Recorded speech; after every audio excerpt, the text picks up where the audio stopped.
하나님이 치료하실 때라는 제목으로 우리 성도님들과 말씀의 진리 나누기 원합니다. 호세아서를 통해서 하나님께서는 사랑하는 이스라엘 백성에게 지속해서 회개를 촉구하시고 계십니다. 처음부터 호세아에게 고멜이라는 아내를 얻어가지고 그 음탕한 여인과 살라는 게 우리의 모습, 이스라엘의 모습을 있는 그대로 적나라하게 드러내시면서 이것이 너의 모습이고 이것을 회개하게 할 거야 라는 하나님의 의지가 담겨있는 내용이 바로 이 호세아서인 것을 우리가 볼 수 있습니다. 그 중에 지난 몇 주간 회개에 대해서 이렇게 말씀을 전해왔는데, 오늘은 그 회개가 어떻게 임하는지 하나님의 치유하심, 하나님의 치료하심에 집중하는 말씀이 오늘 호세아서 7장 말씀이 되겠습니다. 그래서 저희가 출애굽기 말씀을 보시면은요, 출애굽기 말씀을 보시면은 15장에 하나님께서 나는 너희를 치유하는 여호와 하나님이다라고 말씀하시죠. 너희를 치유하는 하나님이다. 라파 하나님이라고 우리가 잘 아는 그러한 하나님의 이름이죠. 그 너희를 치료하는 하나님이다라고 말씀하신 이유가 딴 게 아니에요. 애굽에 비교하시는 거예요. 애굽을 보시면서 애굽은 즉 세상은 나의 심판의 대상이지만 너희는 걱정할 거 없어. 너희는 그들과 달라. 너희는 나의 심판이 대상이 아니라 나의 치유의 대상이야 라고 하나님께서 선포하시는 것입니다. 그리고 오늘 말씀을 보시면은 또 동일한 그 라파, 치료하시는 하나님이 1절에 나오고 있습니다. 내가 이스라엘을 치료하려고 할 때에 라고 시작하고 있죠. 동일한 단어예요. 그러니까 하나님께서 여기서는 액션을 취하시는 거예요. 이제 치료하겠다라고 말씀을 하시고 계십니다. 그런데 전제가 하나 있어요. 하나님께서 치유하시기 전에 요구되는 사항들이 있습니다. 요구된다기보다는 하나님이 드러내시는 것들이 있어요. 먼저 보여주시는 것. 마치 병원에 가서, 우리가 몸이 아파서 병원에 가면은 의사가 칼 갖고 와, 마취약 갖고 와, 마취해, 바로 들어가지 않죠, 그죠? 도대체 뭐가 문제인지 알고 그렇게 들어가는 거를 우리가 볼 수 있듯이 하나님도 그러세요. 우리를 치료하시기 전에 어떤 상황이며 어디서부터 잘못됐으며 어떠한 모습을 하나님께서 요구하시며 또 기대하시는지를 말씀하십니다. 그 내용이 오늘 7장에 들어 있습니다. 그러면은 하나님께서 치료하실 때, 우리를 만져주실 때 먼저 어떤 것이 보이게 되나 하면은 첫 번째로 우리의 죄악을 드러내십니다. 하나님은 우리의 죄악을 드러내세요. 몸이 아파서 병원에 가면은 무조건 먼저 수술하지 않죠, 그죠? 어쩔 때는 굉장히 긴 시간을 두고 도대체 뭐가 문제인지 검사를 하고 혈압을 재고 엑스레이를 찍고 또 이것저것 해보고 그런 관계 그 시간을 다 지나가고 있죠. 제 아내가 몇 년 전에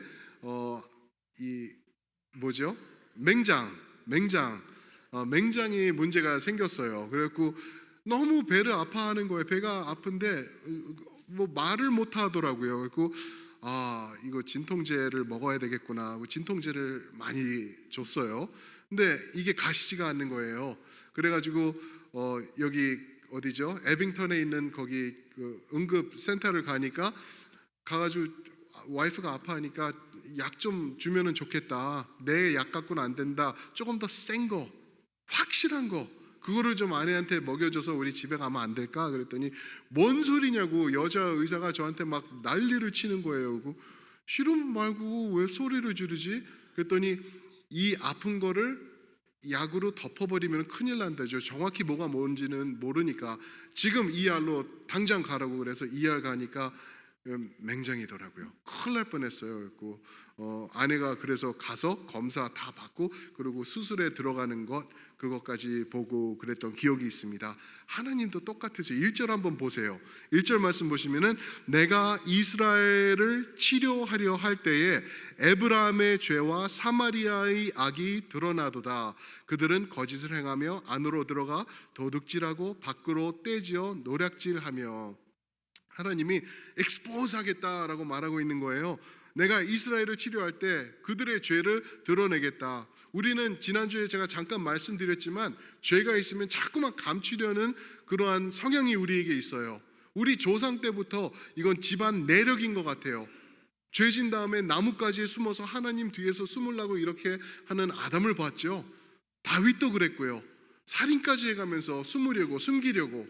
그런데 아니라는 거죠. 하나님은 적나라하게 너희가 무엇을 잘못하고 있으면 무엇이 문제인지 우리에게 보여주고 계신다는 거죠. 그래서 1절 보시면은 이스라엘을 치료할 때 에브라함의 죄악과 사마리아의 악이 드러나도다.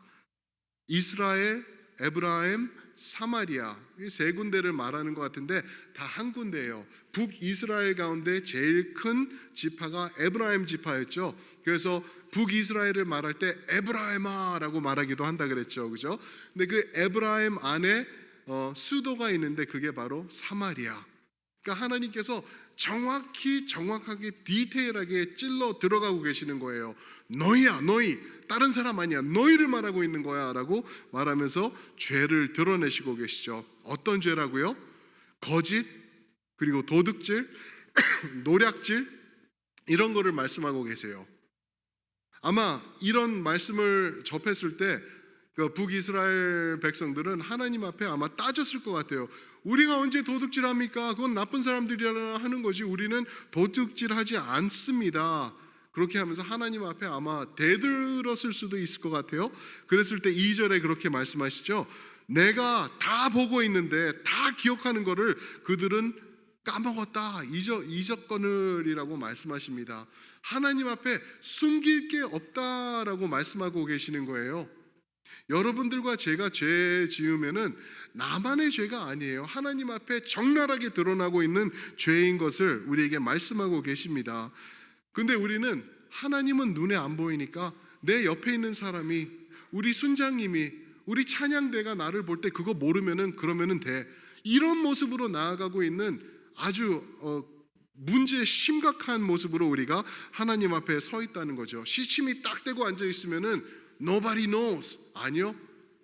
모든 사람들이 모른다고 해도 하나님이 한 분만 알고 계시면은 그 죄악은 엄청난 죄악이라는 걸 우리가 깨달아야 됩니다. 그런데 이 북이스라엘은 어땠는지 아세요? 3절에 보니까 하나님은 온데간데 없고요. 이 세상의 왕, 세상의 지도자들을 그들의 추악함과 죄악됨으로 기쁘게 한다 그랬어요. 이 세상의 왕을 기쁘게 한다. 이스라엘 백성이 누구죠? 하나님의 백성 아닌가요?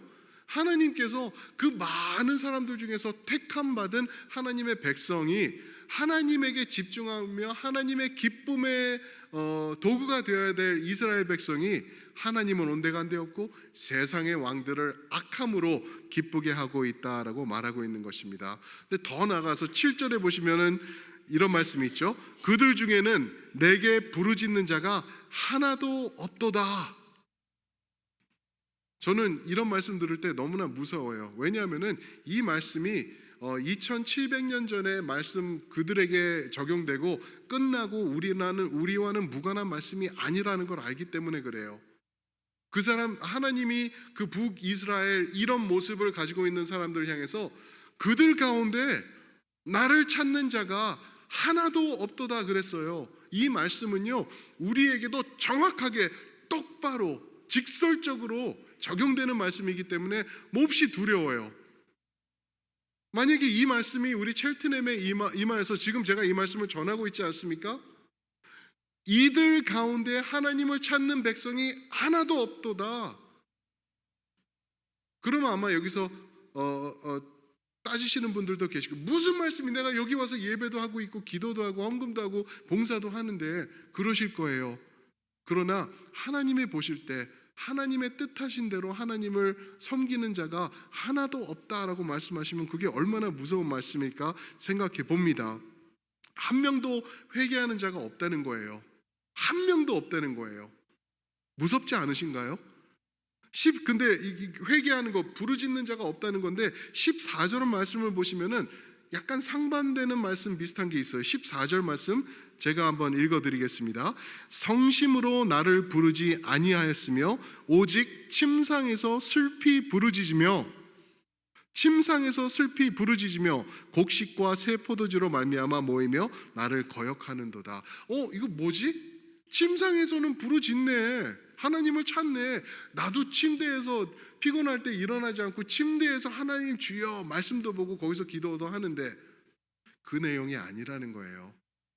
침상에 누워서 또 침대 옆에 무릎 꿇고 기도하는 것은 우리의 오늘 모습이지, 이 예수님 오시기 700년 전 호세아 때 침상에서 부르짖는다라는 것은요, 이거는 바알 숭배를 말하고 있는 거예요. 바알 숭배가 음탕하다 하나님이 그러신 거죠. 그거는 음행이다 그랬어요. 말 그대로 음행을 하면서 하나님 바알 앞으로 나아가던 사람들이죠. 침상에서 부르짖는 것은 음행하는 장소에서 바알을 향해서 기도하는 모습이에요. 그럴 때 바알이 뭐예요? 우리에게 최선의 것을 주고 좋은 것을 주는 그러한 신으로 믿었는데, 침상에서 슬피 부르짖으며 곡식과 새 포도주로 말미암아 모인다. 바알이에요, 바알. 기도하는 모습이 아니라는 거죠. 여러분들은 기도하시고 계십니까? 오늘 회개 기도하시는 모습으로 주님 앞에 서 나아가고 계시나요? 아니면은 십자가에서 다 끝났으니까, 해결됐으니까 나는 이대로 괜찮아 라고 잘못된 구원론을 붙잡고 계시지는 않으신지요? 우리가 그거 잘 깨닫고 주님 앞에 회개하는 모습, 회개에 있어서는 선수가 돼서 하나님 앞으로 나아가야 될 줄 믿습니다. 디모데전서 4장 2절에는 이런 말씀이 있습니다. 양심이 화인 맞아 거짓말하는 자들이라는 말이 있어요. 이게 성도를 말하고 있는 거예요. 당시 하나님을 따른다고 하는 사람들이 양심이 화인을 맞았대요. 화인이 뭔지 아죠? 불도장이에요. 불도장.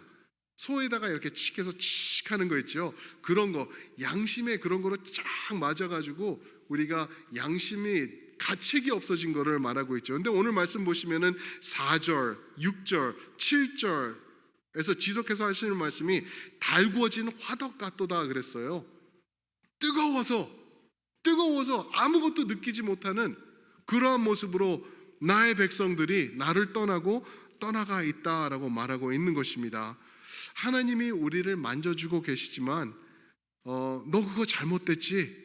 내 안에 계신 성령님께서 말씀하시는 거예요. 너 잘못한 거지? 그러면 안 되잖아. 너는 하나님의 사람이잖아 라고 만져주시는데 whatever. 그러다가 이제 완전히 아무런 죄책감도 아무런 회개함도 생기지 않는 그런 화인 맞은 양심으로 우리가 변해가고 있는 것은 아닌지, 이거는 2000년 전에 예수님 때에 또 2700년 전에 호세아 때에 있었던 얘기지 2023년 오늘은 우리는 안 그렇습니다. 과연 그럴까요?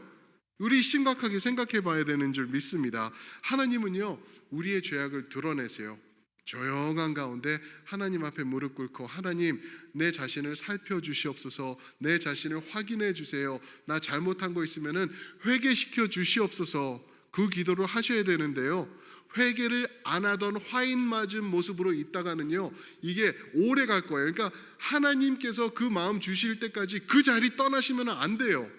그 자리에서 하나님하고 쇼부 보셔야 돼요. 하나님, 이거 내려놓습니다. 회개시켜 주시고 고쳐주세요 하고 하나님 앞에 온전한 모습으로 나가야 되는 것이죠.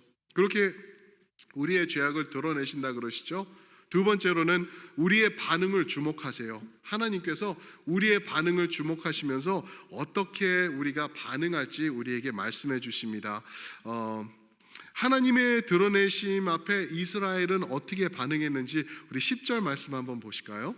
10절 말씀 보시면은 우리 10절 한번 같이 읽어보겠습니다. 시작. 이스라엘의 교만은 그 얼굴에 드러났나니 그들이 이 모든 일을 당하여도 그들의 하나님 여호와께로 돌아오지 아니하며 구하지 아니하는도다. 아멘. 무섭죠? 하나님이 이렇게 적나라하게 드러내신 거예요. 너희들 이거 이제 회개해야 돼 라고 말하는데, 무엇 때문에, 무엇이 그들의 얼굴을 덮었다고요? 교만이 덮었대요.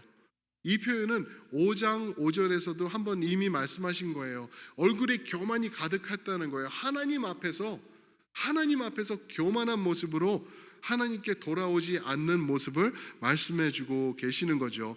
무감각해졌다는 거예요. 하나님이 만만하다는 거예요. 요만큼의 하나님을 경외함과 두려워함이 남지 않은 이스라엘의 적나라한 교만한 모습을 드러내고 있는 것이죠. 에베소서 말씀 한번 띄워주시면 좋겠어요. 에베소서 18장 19절 4장 18절 19절 제가 한번 읽어드리겠습니다. 잘 보세요. 그들의 총명이 어두워지고 그들 가운데 있는 무지함과 그들의 마음이 굳어짐으로 말미암아 하나님의 생명에서 떠나 있도다. 그들은 감각 없는 자가 되어 자신을 방임하여 모든 더러운 것을 욕심으로 행한다라고 말씀하고 계십니다. 에베소서에서 말씀하고 계시죠. 아무런 변화가 없었던 거예요. 700년 호세아 때부터 에베소 사도 바울 때까지 아무런 변화가 없이 그 무감각해진 모습이 지속되고 있는 것. 그때부터 2023년 오늘까지는 어떤 변화가 있었을까? 물론 예수님이 등장하셨죠. 예수님이 계셨고 근데 사도 바울 때도 계셨으니까 그러면서 이제까지 왔는데 오늘은 과연 여러분들과 제가 하나님 앞에 온전하게 서 있는가? 하나님이 이 자리에 오셔서 지금 우리에게 전화를 하시면서 말씀을 하시면서 물어보신다고 하신다면은 어떤 대답으로 하실 거예요? 너희는 괜찮니? 너희 회개하고 있니? 했을 때 우리는 하나님 앞에 하나님 두 손 들고 나 무릎 꿇고 나아갑니다. 눈물을 흘리면서 내 가슴을 찢으면서 나가는 모습이 있는지 아니면은 이때와 하나도 변함없이 나아가고 있는지 우리가 생각해 봐야 된다는 것이죠. 여기 18절 에베소서 4장 18절 보시면 하나님 앞에서 마음이 굳어졌다. Hardening of heart라고 그랬어요. 마음이 굳어졌다. 만약에 사랑하는 성도 여러분, 여러분들이 오늘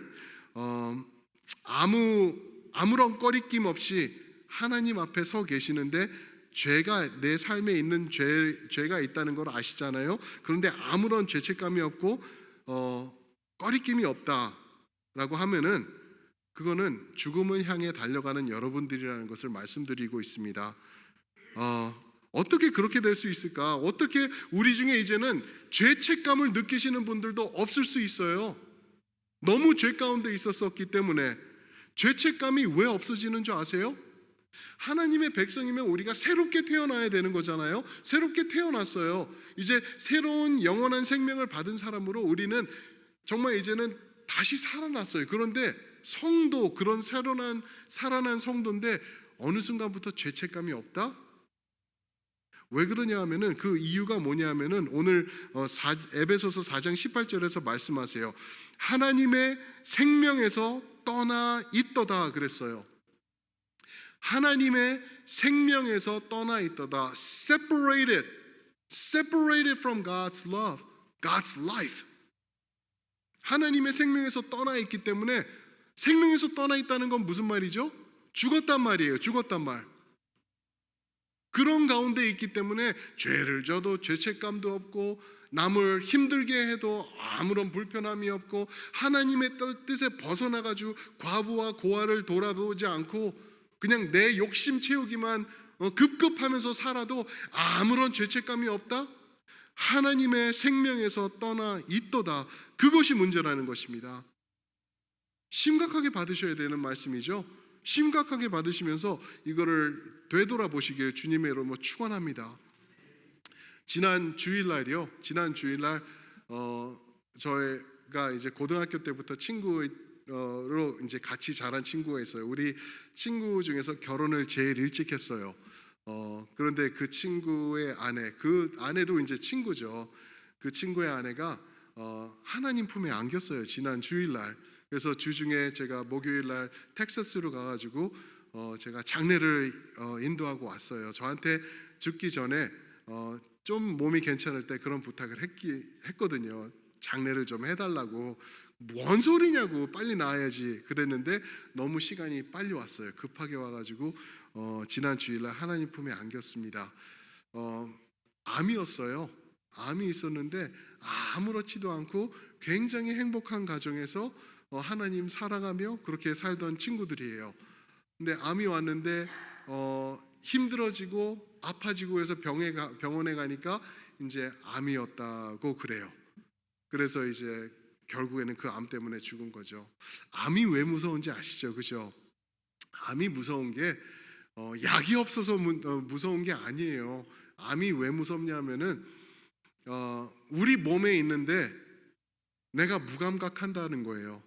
아무런 아픔이 없는 거예요. 일상생활을 하면서 일도 하고 이제 휴가도 가고 아이들하고 재밌는 시간도 갖고 행복한 시간도 갖고 그러는데 암이 존재하고 있는 거예요. 죽음이에요, 죽음. 그리고 어느 순간에 가서 내가 불편하다. 그런데 이제 아프다.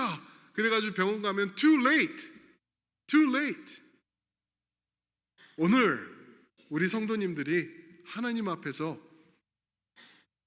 아무 감각이 없이 하나님 앞에 서 있는데 내가 하나님 앞에 바르지 못한 모습 누가 봐도 있는데 내가 아는데 근데 무감각하다고 하면은 저는 자신 있게 말씀드릴 수 있습니다. 여러분들이 영적 암에 걸린 거예요. 그러면은 이거를 하나님 앞으로 나와서 해결받아야 돼요. 이 암을 치유해 주실 수 있는 분은 오직 하나님뿐이밖에 없기 때문에 하나님 이름 붙잡고 하나님께 매달리면서 하나님 나 살려주세요. 나 소생시켜주세요. 나 이제 두려워요. 죄책감이 없고요. 무감각해졌고요. 이제는 이러다가 하나님과 정말 생명에서 끊어질까 봐 두렵습니다. 하나님을 바라봅니다. 그런 모습으로 하나님 앞에서 교만이 아닌 겸손의 모습으로 나가시길 주님의 이름으로 축원드립니다. 이 목사의 간절한 호소예요. 저 자신에게도 말하고 있는 거예요. 아까 장로님 기도해 주신 것처럼 전하는 자나 듣는 자나 이 말씀 앞에 우리가 다 서 있어야 되는 거예요. 두려운 마음으로, 떨리는 마음으로. 아니야, 나는 믿으니까 괜찮아. 나는 예수 믿으면 돼. 예수 믿으면은 천국이라 그랬어. 그래서 난 뭘 해도 괜찮고 괜찮아. 잘못된 구원론입니다. 성경에는 그렇게 말씀하시지 않아요. 성경에서는 구원받았으면은 구원의 확실한 증거의 열매가 있을 거라 그랬어요. 무슨 말이죠? 삶이 바뀔 거라는 것을 말씀하셨어요. 나의 옛날에 있던 그릇된 모습이 변해가지고 이제는 새로운 모습으로 나아가며 그전에는 아무런 꺼리낌 없이 죄 짓던 것이 이제는 그것 때문에 불편하면서 잠을 못 드는 그러한 소생케 된 하나님의 아름다운 백성들의 모습으로 바뀔 거라는 거예요. 그런데 그런 바뀜이 없다? 뭘까요? 하나님이 거짓말하셨든지 아니면은 내가 그 백성이 아니든지 아니면은 하나님의 생명에서 아예 떨어져 있든지 에베소서 4장 18절 그 모습이라는 것을 우리가 깨달아야 될 줄 믿습니다. 큰 충격이죠. 큰 충격. 예수 믿었으면 천국 가요. 그러나 지금 우리가 결단하고 지금 하나님 앞에 온전히 세워져 있을 때 하나님 앞에 나가는 것이라는 거 우리가 깨달아야 됩니다. 세 번째로 오늘 말씀 보시면은 하나님이 우리에게 치유로 임하시기 전에 우리의 완전한 회복을 기대하신다는 것을 말씀해 주고 계십니다. God expects our full return. 우리가 돌아오시기를 그거를 기대하고 계세요. 읽지는 않겠지만 13절부터 16절 말씀을 보시면은 하나님을 인정하지 않는 북이스라엘 백성들의 모습을 나오고 있는데 몇 가지만 제가 말씀드린다고 하면은 13절에 보면은 그들이 나를 떠나 그릇 같다 말씀하십니다. 나를 거슬러 거짓을 말한다 말씀하시고 14절에서는 그들이 나를 부르지 않는도다 나를 거역하는도다 15절에서는 내게 악을 꾀하며 16절에서는 돌아오지 않는다. 무슨 말이죠? 회개하지 않는다로 그 말씀을 마무리하고 있어요. 그들이 내게 돌아오지 않는다. They're not repenting. 이런 회개의 말씀 지금 3주째 드리고 있는데 근데 그렇지 누구는 회개하겠지 나는 무관하지 또는 하나도 안 들리시는 분들 이거 영적 암 아닐까요? 하나님의 백성이라면 반응이 있을 텐데 사랑하는 성도 여러분 여러분들과 저는요 하나님의 백성들로서 함부로 살 수 없는 사람들이에요. 그냥 내가 원하는 대로, 내가 끌리는 대로, 내가 하고 싶은 대로, 말하고 싶은 대로 다 하면서 행동하고 싶은 대로 살아가는 그러한 세상 사람들, 애굽 사람들이 아니라는 거예요. 여러분들과 저는요, 하나님이 예수 그리스도의 보혈을 통하여서 새롭게 살려내신 하나님의 백성들입니다. 그러면은 그 백성답게 하나님이 요구하시는 것, 하나님이 보기 원하시는 것, 우리가 이끌면서 살아가야 된다는 것이죠. 당장 오늘 하나님 앞으로 당장 뛰어나오시면서 회개하시면서 나의 삶을 하나님 앞에서 점검하시면서 다시 만들어 나가시는 여러분들이 되시길 주님의 이름으로 축원드립니다. 아멘. 사도행전 3장 19절에 우리 한번 띄워주실래요? 사도행전 3장 19절 유명한 말씀인데 사도행전 3장 19절 우리 함께 한번 읽었으면 좋겠습니다. 사도행전 없나요? 제가 읽어드리겠습니다. 그러므로 너희가 회개하고 돌이켜 너희 죄 없이함을 받으라. 이같이 하면 새롭게 되는 날이 주 앞으로부터 이를 것이다. 다시 그러므로 너희가 회개하고 돌이켜 너희 죄 없이함을 받으라. 이같이 하면 새롭게 되는 날이 주 앞으로부터 이를 것이다. 영어로 새롭게 되는 날이 뭐냐면은 times of refreshing. times of refreshing. 텍사스 가니까요 밤 10시인데도 103도더라고요. 그냥 지옥 옆에 있는 곳이 아닌가 생각이 들 정도로 뜨거웠어요. 그런데 시원한 호텔로 돌아와가지고 시원한 물을 마시니까 그냥 속이 확 꺼지는 것 같아요. Times of refreshing이 그런 거예요. 내 안에 뜨거운 게 있고 죄악됨이 있고 불덩어리 같은 것이 있는데 이제껏 꾹꾹 누르고 하나님 앞에 모른 채 하고 있었는데 이것을 하나님 앞에 까발리면서 내려놓으면서 하나님 앞에 고백하면서 회개하며 나아갈 때 하나님이 times of refreshing, times of refresh, 새롭게 하는 날을 너에게 허락한다라고 약속해 주고 계십니다. 왜 회개하지 않을까요? 근데 우리가 왜 회개하지 않을까요? 10절 뭐라고요? 교만하기 때문에. 교만 내려놓고 겸손한 모습으로 예수님을 닮은 모습으로 하나님 앞에 세워져 나가는 우리 모두가 됩시다. 아멘, 아멘. 사랑하는 성도 여러분, 우리 하나님 앞에서 우리 죄를 감출 수 없습니다. 하나님이 치유하시기 원하시는데 반응해야 될 줄 믿습니다. 시편 107편 20절 보시면 이런 말씀이 있습니다. 그가 그의 말씀을 보내어 그들을 고치시고 위험한 지경에서 건지시는도다. 하나님의 말씀을 보내셔서, 말씀이 누구죠? 예수 그리스도를 보내셔서 그들을 고치시고 위험한 지경에서, 회개하지 않는 그 지경에서 우리를 고쳐주실 줄 믿습니다. 아멘. 우리 다 함께 일어나셔서 전후좌우 성도님들에게 우리 함께 한번 고백합시다. 우리 주님께 돌아갑시다. 주님을 향해 달려나아갑시다. 아멘.